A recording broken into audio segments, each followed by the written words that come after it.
کل ایک خود مختار اور آزاد فلسطینی ریاست کی امید کی کرن پھوٹی اور غزہ میں امن کے ایک نئے دور کا آغاز ہو گیا ہے۔ 7 اکتوبر 2023 سے مسلسل 2 سال تک غزہ آگ، خون اور آنسوؤں میں جلتا رہا، بھوک میں تڑپتا رہا اور ملبے کا ڈھیر بنتا رہا۔ 2 سال میں اسرائیلی جارحیت سے 68,000 فلسطینی شہید ہوئے اور ان حملوں کو تقریباً پوری دنیا نے جینوسائیڈ یعنی فلسطینیوں کی نسل کشی کے طور پہ تسلیم کیا۔ لیکن اسرائیل یا اس کے وزیر اعظم نیتن یاہو کے خلاف جنگی جرائم کی آواز کسی کی زبان پر نہیں آئی۔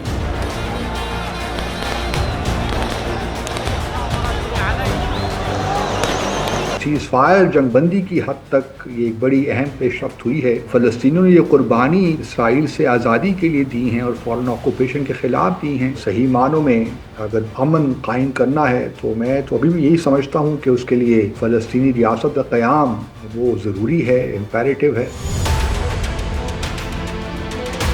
مجموعی فیصلہ ہے کہ پہلے ریکنسٹرکشن ہوگی اور اس کے بعد فلسطینی ریاست کے قیام کی بات کی جا سکتی ہے۔ اس کو تو سب نے ایگری کر لیا ہے نا۔ لگتا یہی ہے کہ تمام دنیا پہ اس بات پہ ایگری کر گئی ہے کہ بس اب غزہ کو جدید شہر بنائیں۔ کیا فلسطینی اس سے اتفاق کریں گے؟ آپ کو یہ 2-3 سال میں ہی پتہ چل جائے گا۔ یہ کوئی بہت طویل عرصہ اس کے لیے ہمیں انتظار نہیں کرنا پڑے گا۔ پریزیڈنٹ ٹرمپ نے کہا کہ ابراہم اکارڈ میں مسلمان اور عرب ممالک جو ہیں وہ شامل ہونے کے لیے تیار ہیں، مگر ظاہر ہے کہ اس کی شرط یہ ہے کہ آزاد خود مختار فلسطینی ریاست قائم ہو۔ اگر وقت سے پہلے ابراہم اکارڈز کو انہوں نے ایکسپینڈ کر لیا تو میرے خیال میں it would be a huge folly on their part. کہیں ایسا نہ ہو کہ سارے معاملے میں ابراہم اکارڈز بھی آ جائیں، آپ اسرائیل کو تسلیم بھی کر لیں اور فلسطین کا معاملہ جو ہے وہ کہیں دور چلا جائے۔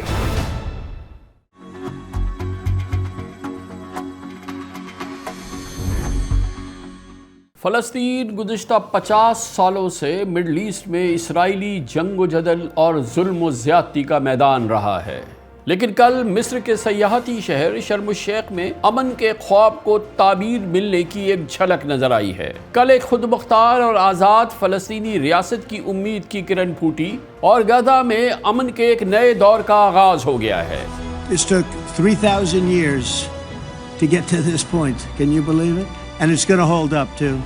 It's going to hold up. مصر کے شہر شرم الشیخ میں جنگ بندی اور غزہ میں امن کا تاریخی معاہدہ ہوا، جس پر اسرائیل اور حماس کے ثالث کے طور پہ امریکہ کے صدر ڈونلڈ ٹرمپ کے ساتھ مصر کے صدر عبد الفتاح السیسی، قطر کے امیر شیخ تمیم الثانی، ترکی کے صدر رجب طیب اردوغان نے دستخط کیے، اور اس منظر کو برطانیہ، Canada, France, Germany, Indonesia, Kuwait اور پاکستان کے سربراہان اور فلسطینی اتھارٹی کے صدر محمود عباس سمیت 20 ملکوں کے فارن منسٹرز اور نمائندوں نے دیکھا۔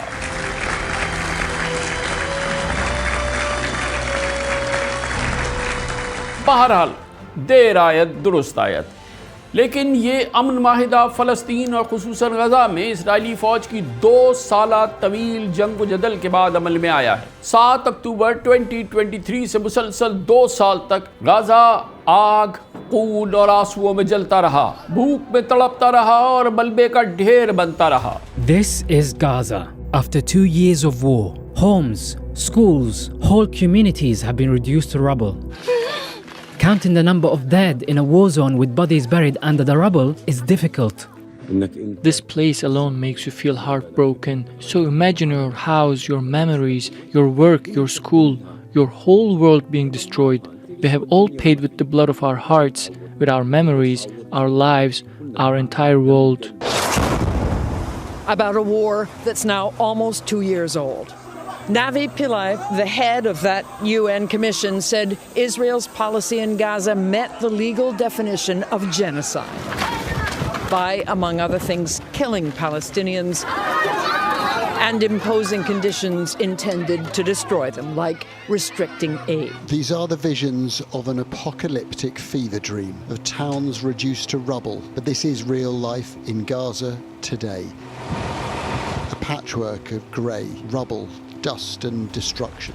2 سال میں اسرائیلی جارحیت سے 68,000 فلسطینی شہید ہوئے اور ان حملوں کو تقریباً پوری دنیا نے جینوسائیڈ یعنی فلسطینیوں کی نسل کشی کے طور پہ تسلیم کیا. لیکن اسرائیل یا اس کے وزیر اعظم نیتن یاہو کے خلاف جنگی جرائم کی آواز کسی کی زبان پر نہیں آئی. البتہ امن کانفرنس کے دوران اس وقت غیر معمولی صورتحال دیکھنے میں آئی جب اسرائیلی وزیر اعظم نیتن یاہو کو تاریخی کانفرنس میں شرکت کے لیے اپنے دورہ مصر کو آخری لمحوں کے دوران مجبوراً منسوخ کرنا پڑا. پریزیڈنٹ ٹرمپ نے کانفرنس سے کچھ دیر پہلے پیر کی صبح کو انہیں شرم الشیخ آنے کی دعوت دی تھی اور نیتن یاہو نے یہ دعوت قبول بھی کر لی تھی. لیکن ٹرکی کے صدر اردوغان نے واضح کر دیا کہ اگر نیتن یاہو کو کانفرنس میں بلایا تو وہ اپنا طیارہ شرم الشیخ میں نہیں اتاریں گے. TRT کے مطابق پریزیڈنٹ طیب اردوغان کے طیارے نے ریڈ سی کے اوپر چکر لگایا اور اس وقت تک لینڈنگ نہیں کی جب تک اس بات کی تصدیق نہیں ہو گئی کہ اسرائیلی وزیر اعظم نیتن یاہو اجلاس میں شریک نہیں ہوں گے. کسی حد تک اطمینان کی بات ہے کہ امن معاہدے کی شرائط پر عمل کرتے ہوئے پہلے ہی دن حماس نے غزہ میں موجود تمام 20 زندہ اسرائیلی ہاسٹیجز اور 4 اسرائیلی شہریوں کی باقیات کو انٹرنیشنل ریڈ کراس کے حوالے کر دیا. دوسری جانب اسرائیل نے بھی 1968 فلسطینین قیدیوں کو رہا کر دیا.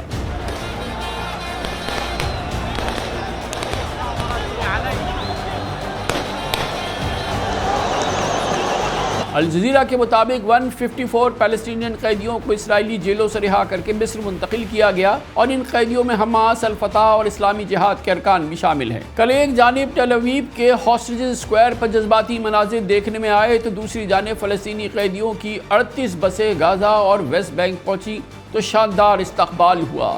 مشرق وسطیٰ نے اس قسم کے مناظر شاید ہی کبھی دیکھے ہوں.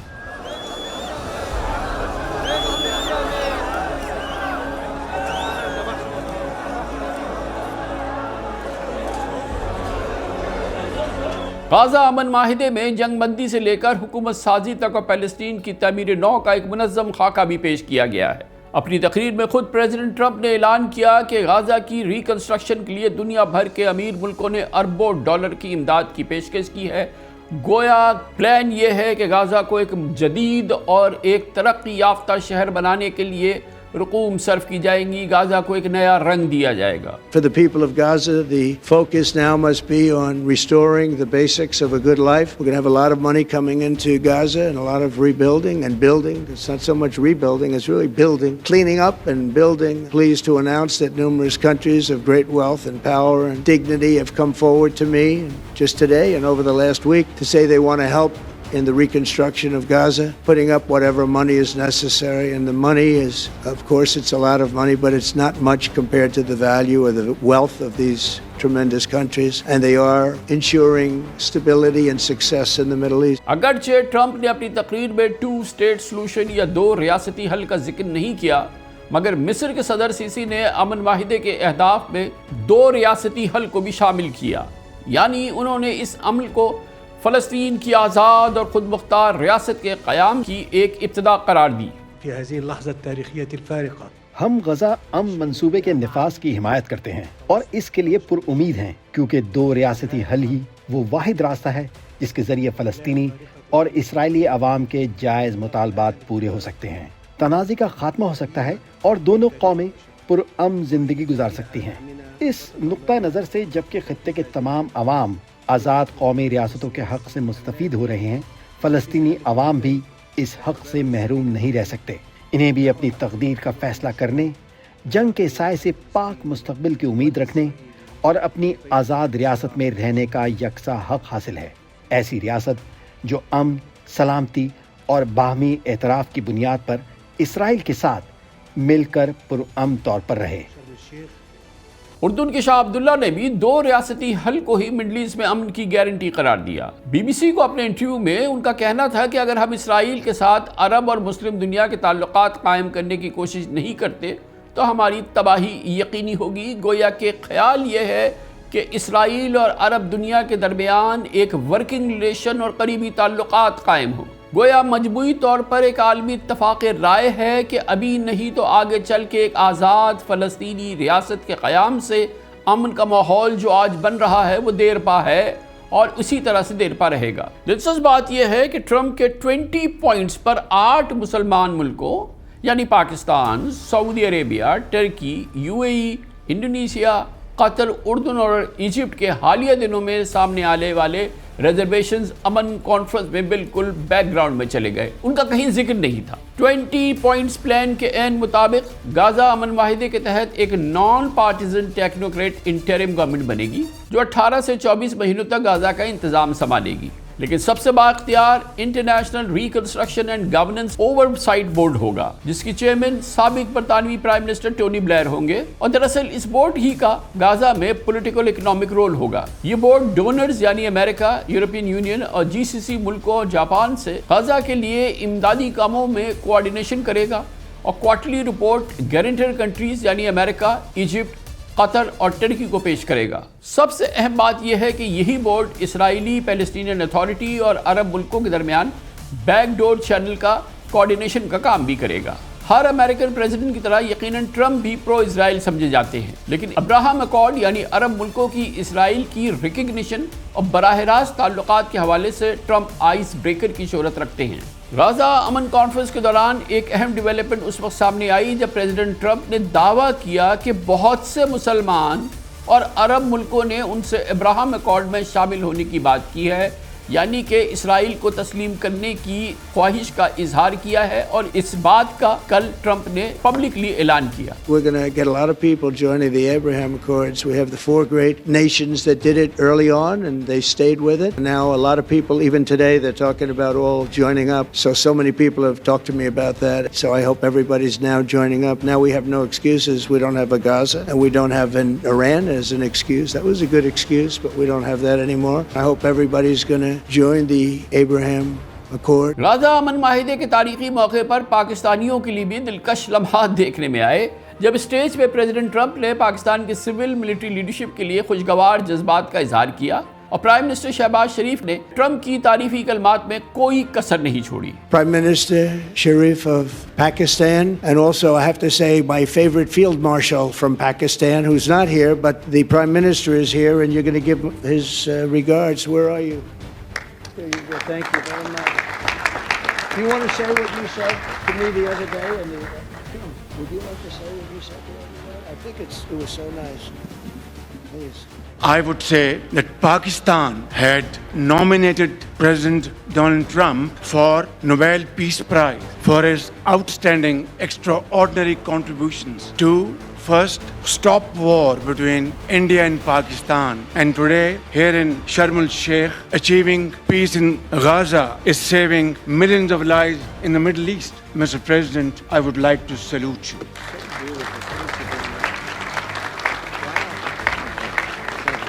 Very kind. Wow, I didn't expect that. Let's go home. There's nothing more I have to say. Goodbye, everybody. That was really beautiful and beautifully delivered. Wow.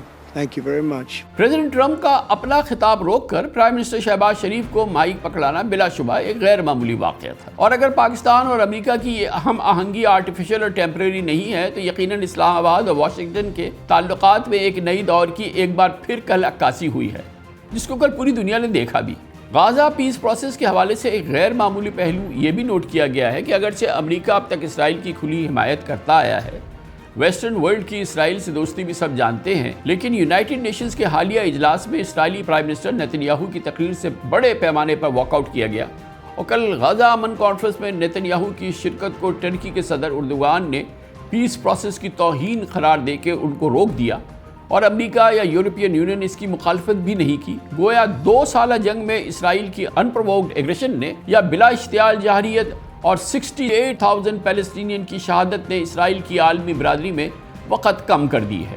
مگر ایک حقیقت اپنی جگہ ہے، اور بعض مبصرین اس بات کا اظہار بھی کر رہے ہیں کہ اسرائیل مڈل ایسٹ میں ایک ڈومیننٹ یعنی بڑی پاور بن چکا ہے، جس نے ایران کی ملٹری لیڈرشپ اور ایٹمی سائنسدانوں کا صفایا کر دیا ہے، ایران کی نیوکلیر سائٹس کو تباہ برباد کر دیا ہے۔ اسرائیل نے شام میں بشار الاسد کی حکومت گرا کے 54 سالہ جاری اسد فیملی کے اقتدار کا خاتمہ کروا دیا ہے۔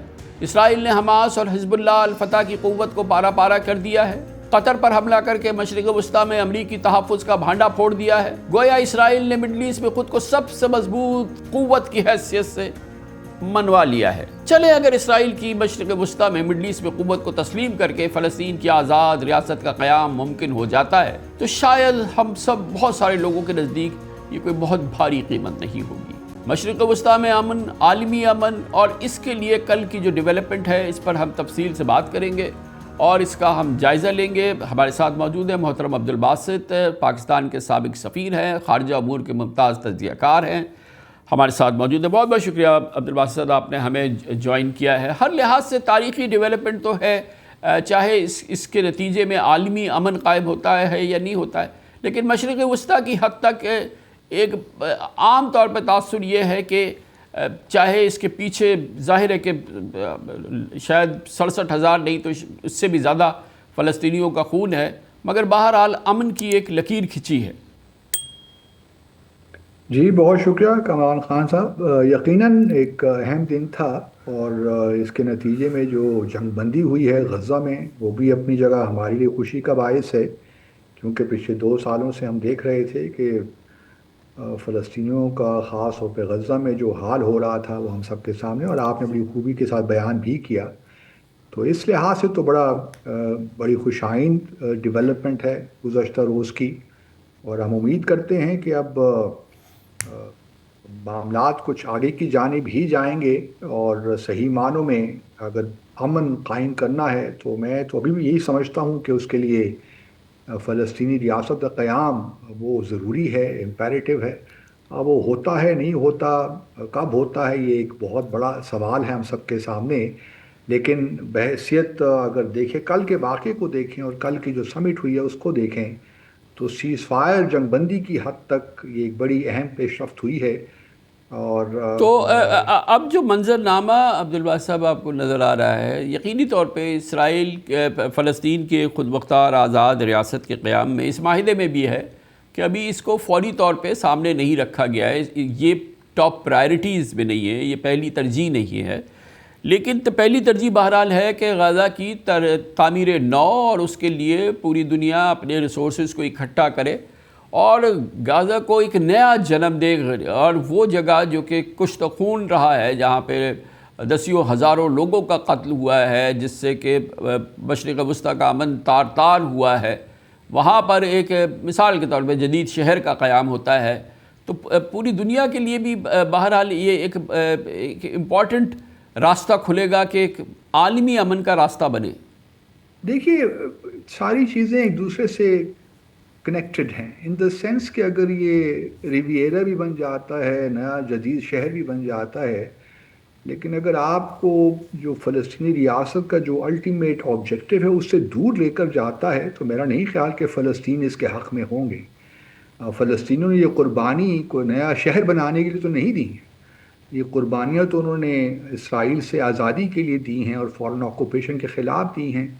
تو اٹ آل ڈیپینڈس کہ how you look at it, آپ کا وینٹیج پوائنٹ کیا ہے، کس زاویے سے آپ چیزوں کو دیکھ رہے ہیں۔ اگر غزہ کے لوگ اور فلسطین کے لوگ اس سے خوش ہیں تو ہمیں تو کوئی اعتراض نہیں ہو سکتا، لیکن میرا اپنا خیال یہ ہے کہ ابھی فلسطین کے لوگوں نے یہ فیصلہ نہیں کیا کہ وہ کیا چاہتے ہیں۔ یہ تو دیکھیے نا، ون سائیڈڈ پلان تھا جو کہ ان کو دے دیا گیا، ابھی سیز فائر ہو گئی، پہلا اسٹیج مکمل ہو گیا، کیپٹیوز آ گئے اور کچھ پریزنرز بھی آ گئے واپس، لیکن آگے کس طرح معاملات انفولڈ ہوتے ہیں یہ سب کے لیے بہت بڑا چیلنج ہے۔ اور مگر اس میں ایک بیٹ تو ہے، ایک کشش تو ہے امریکہ کے لیے اور اسرائیل کے لیے، کیونکہ بہرحال ایک اسٹیٹڈ پوزیشن ہے سعودی عرب سے لے کے جو مشرق وسطیٰ کی بڑی قوتیں ہیں کہ 2 ریاستی حل جو ہے، یہ کل مصر کے صدر نے بھی کہا اور سعودی عرب بھی کہہ چکا ہے، وہ اس مسئلے کا حل ہے، اور اسی سے جڑی ہوئی یہ بات ہے کہ اگر 2 ریاستی حل کی طرف بات جاتی ہے اور ایک آزاد اور خود مختار فلسطینی ریاست قائم ہوتی ہے تو مسلمان ممالک بھی اسرائیل کی حیثیت کو تسلیم کرنے کے لیے آگے بڑھ سکتے ہیں، اور اسرائیل کا ایک ایکسیپٹنس مڈل ایسٹ کے اندر ہو سکتا ہے، جو ظاہر ہے کہ ایک بہت بڑی کشش ہے۔ گویا کہ یہ یک طرفہ ٹریفک تو نہیں ہے کہ صرف فلسطینی ریاست قیام ہو، اگر اس کا قیام ہو جائے گا تو اس کے ساتھ ہی پھر راستہ کھل جائے گا، جیسے کہ کل پریزیڈنٹ ٹرمپ نے کہا کہ ابراہم اکارڈ میں بہت سارے مسلمان اور عرب ممالک جو ہیں وہ شامل ہونے کے لیے تیار ہیں، مگر ظاہر ہے کہ اس کی شرط یہ ہے کہ آزاد خود مختار فلسطینی ریاست قائم ہو۔ آپ ٹھیک فرما رہے ہیں. دیکھیے دو ریاستی اوسلو ایکارڈز 1993 کے بعد بھی پیش ہوا. یہ تو بڑے عرصے سے چل رہا نا دو ریاستی فارمولا, لیکن خاص طور پہ 2002 کا جو عرب لیگ کا پلان تھا اور پھر اوسلو ایکارڈ اس سے پہلے, تو یہ کوئی نئی بات تو نہیں ہے دو ریاستی جو سلوشن ہے. لیکن سوال یہ پیدا ہوتا ہے, اور میرے کچھ خدشات ضرور ہیں اور آپ کے بھی یقیناً ہوں گے, تمام مسلمان دنیا کے ہیں, کہ ہم جو ہے اس سارے معاملے میں مجھے لگتا کچھ یوں ہے کہ غزہ پہ فوکس کرتے ہوئے اب آپ دیکھیں گے کہ کیونکہ بہت سے تحفظات میں دیکھ رہا ہوں فلسطینیوں کے بھی ہیں, عرب دنیا کے جو اینالسٹ ہیں وہ بھی کر رہے ہیں اس کا اظہار, کہ ایک تو غزہ میں تو چلیے کچھ تھوڑا امن آ جائے گا ہوپ فلی, اور حماس کی جو ڈی ویپنائزیشن ڈس آرم کرنے کی بات ہے وہ ایک بہت بڑا گلچ ہوگا اس سارے معاملے میں. لیکن چلیے کیونکہ اس وقت ٹرمپ کا اس معاہدے کے پیچھے یا اس ڈیل یا اس پلان کے پیچھے کھڑے ہیں, تو ہم امید کرتے ہیں کہ فی الحال اسرائیل اس سیز فائر کو کم از کم توڑے گا نہیں. لیکن دوسری جانب اگر آپ دیکھیے تو حالات کشیدہ میرے خیال میں ویسٹ بینک میں ہوں گے, مغربی کنارے میں.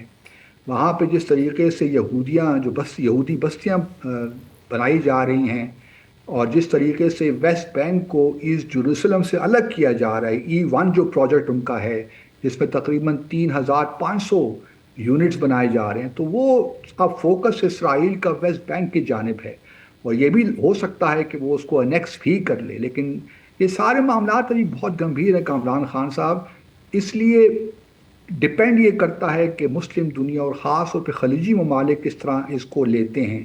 اگر وقت سے پہلے ابراہیم ایکارڈز کو انہوں نے ایکسپینڈ کر لیا تو میرے خیال میں it would be a huge folly on their part. تو they need to tread with utmost care کہ کہیں ایسا نہ ہو کہ اس سارے معاملے میں ابراہیم ایکارڈز بھی آ جائیں, آپ اسرائیل کو تسلیم بھی کر لیں, اور فلسطین کا معاملہ جو ہے وہ کہیں دور چلا جائے اور اس کو پھر ریٹریو کرنا سب کے لیے مشکل ہو جائے, کیونکہ اس وقت تو اسرائیل جو ہے کمانڈنگ پوزیشن میں ہے. یہ بات خوش آئین ہے کہ ایران اور عرب دنیا کے درمیان جو ایک تضادات تھے یا خلیج تھی وہ کسی حد تک کم ہوئی ہے. اور اس وقت اگر آپ دیکھیے تو لیبنان میں حزب اللہ کا بھی رول قدر ایک بہت کم ہو گیا ہے. حماس تو دیکھیے پہلے بھی جو عرب دنیا تھی وہ حماس کے فیور میں نہیں تھی, کیونکہ حماس کو ایران کے انفلوئنس میں سمجھا جاتا تھا, اور حماس نے تو پہلے بھی یہ کئی بار, ابھی جو 19 جنوری اس سال جو معاہدہ ہوا تھا اس کو تو حماس نے 3 اسٹیجز کا معاہدہ تھا جس سے اسرائیلی بیک ٹریک اس نے کیا اس پہ.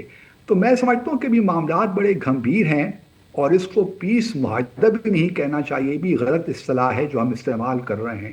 جنگ بندی ضرور ہوئی ہے, لیکن مڈل ایسٹ میں اگر واقعی دیرپا امن کی آپ خواہش رکھ رہے ہیں یا کوشش کر رہے ہیں, تو اس کے لیے میں یہ نہیں سمجھتا کہ آپ کو غزہ کو پہلے ریکنسٹرکٹ کریں اور پھر آپ فلسطین کے معاملے میں آئیں. یہ معاملات ساتھ ساتھ چلنے چاہیے. مگر صاحب یہ تو بالکل آپ بجا فرما رہے ہیں, مگر بہرحال یہ جو ہے یہ ایک مجموعی فیصلہ ہے جس کی کل عکاسی ہوئی کہ پہلے ریکنسٹرکشن ہوگی اور اس کا پورا ایک نظام بھی ترتیب دے دیا گیا ہے کس طرح سے ہوگی, کس حد تک ہوگی, کس نظام کے تحت ہوگی, اور اس کے بعد فلسطینی ریاست کے قیام کی بات کی جا سکتی ہے. اس کو تو سب نے ایگری کر لیا ہے نا, تمام ملکوں نے, انڈونیشیا نے اور ٹرکی نے اور ایجپٹ نے اور پاکستان نے سب. جی ایگری تو پہلے بھی کیا. دیکھیں نا مثال کے طور پر اسی پلان میں ہمارا بھی ایک, جب ہمارے فارن منسٹر یہاں نیشنل اسمبلی میں خطاب کر رہے تھے تو انہوں نے یہی کہا تھا کہ یہ وہ پلان نہیں ہے جو ہم نے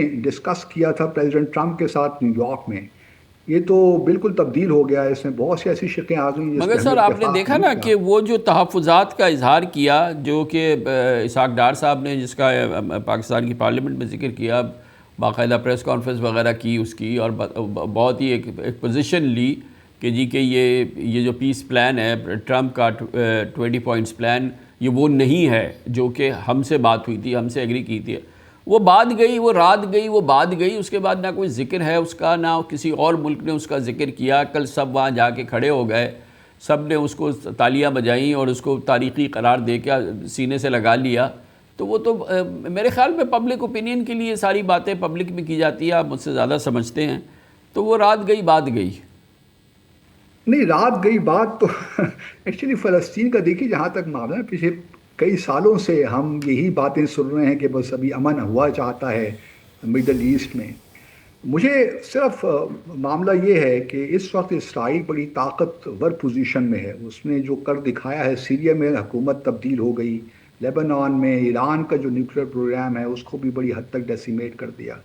اور مطلب حالات اس وقت اگر آپ دیکھیے تو مسلمان دنیا یا فلسطین کے اس طرح حق میں نہیں. یہ الگ بات ہے کہ ٹرمپ یو ایس ہمیشہ اسرائیل کے پیچھے کھڑا ہوا ہے، لیکن جب اس کے اپنے اسٹریٹجک انٹرسٹ آتے ہیں، اور خاص طور پہ دوحہ میں اٹیک کے بعد پریزیڈنٹ ٹرمپ کو یہ ریئلائزیشن ہوئی اور سارا معاملہ اسی سے ہی پکڑا کہ یہ تو جو ہمارے امریکہ کے انٹرسٹ ہیں گلف ریجن میں وہ بھی کمپرومائز ہو رہے ہیں کسی حد تک. تو میرا اپنا خیال یہ ہے کہ president Trump no doubt he does deserve credit کہ انہوں نے سیز فائر کیا، گو کہ انہی کے ہوتے ہوئے یہ سیز فائر ایگریمنٹ ٹوٹا بھی مارچ میں حماس اور اسرائیل کے درمیان. لیکن چلیے ایک اچھا قدم آگے بڑھا ہے، ہم سب اس کو اپریشیٹ کرتے ہیں. لیکن اگر ایک ٹیکنوکریٹس کی حکومت بن جاتی ہے، ایک بورڈ آف پیس بھی بن جاتا ہے. By the way Tony Blair کے بارے میں ابھی کچھ خدشات ہیں، اور پریزیڈنٹ ٹرمپ نے کل خود کہا بھی ہے کہ اس کے بارے میں دوبارہ سوچنا پڑے گا ٹونی بلیئر کے بارے میں، کیونکہ ان کا 2003 کا جو معاملہ عراق وار میں رہا ہے اس کے بارے میں لوگوں کو تحفظات ہیں گلف عرب مڈل ایسٹ میں.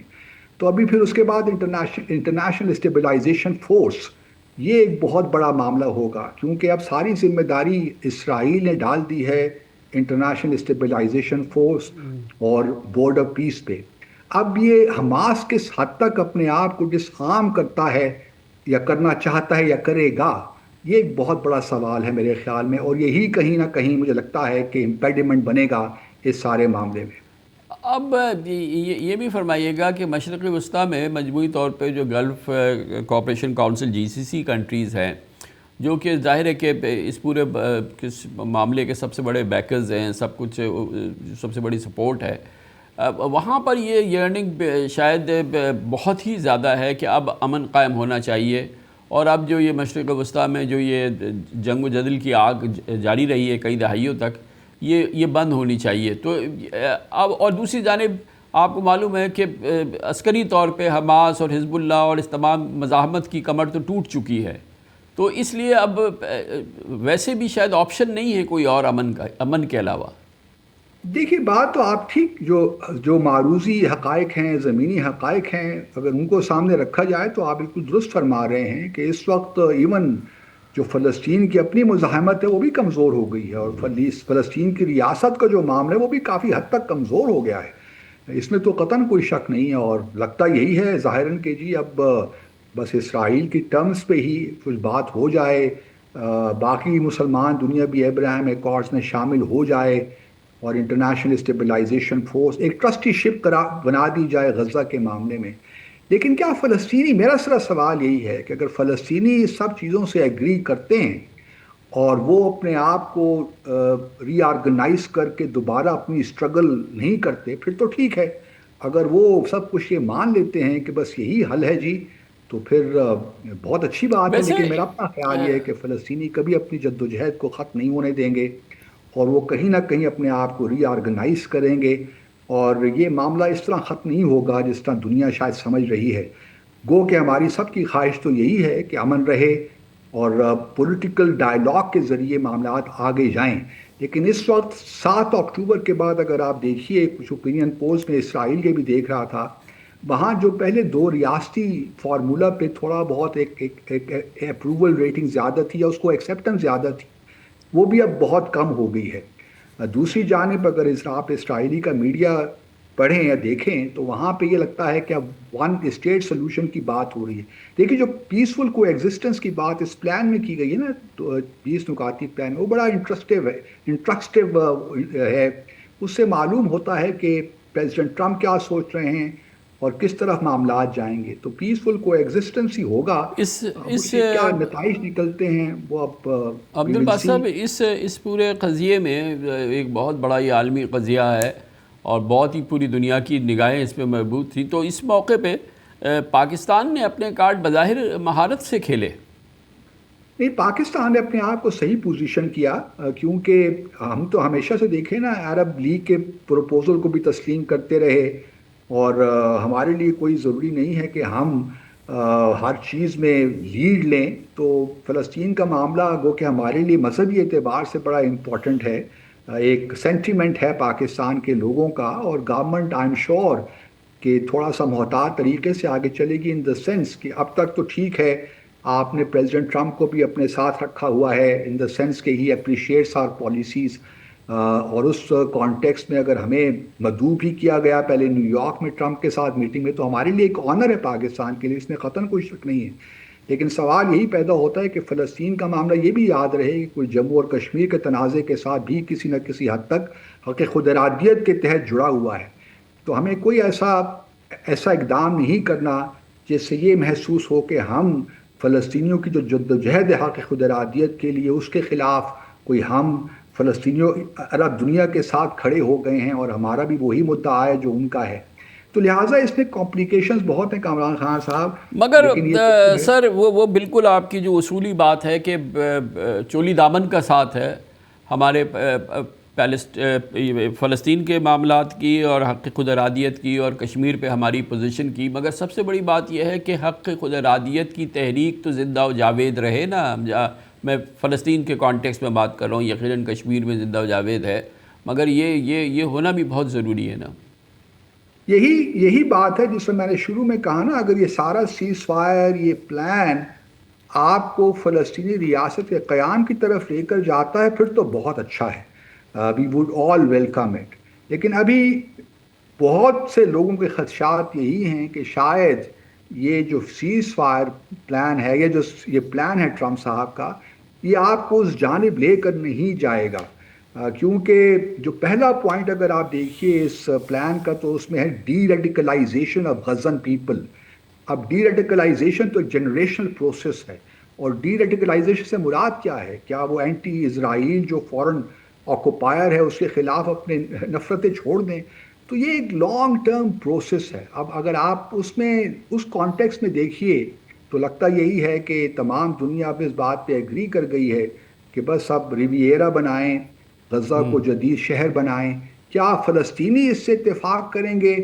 آپ کو یہ 2-3 سال میں ہی پتہ چل جائے گا. یہ کوئی بہت طویل عرصہ اس کے لیے ہمیں انتظار نہیں کرنا پڑے گا.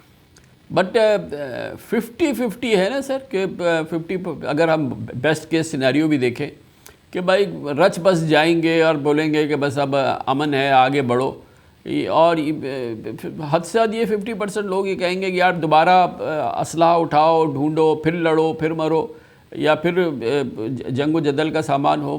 یہ 50-50 کال ہے نا. کرتا ہے نا کامران خان صاحب کہ آپ کس طرح رہ رہے ہیں، کیا سیکنڈ کلاس سٹیزن کے طور پہ رہ رہے ہیں، آپ کا کیا اسٹیٹس ہے. It all depends on that. وہ قومیں قربانیاں دیتی ہیں اپنی آزادی کے لیے. کیا اکنامک پراسپیرٹی آزادی کا نعم البدل ہے؟ یہ بہت بڑا سوال ہے جس کا جواب تو کشمیری اپنا فلسطینی ہی دے سکتے ہیں بہتر طریقے سے.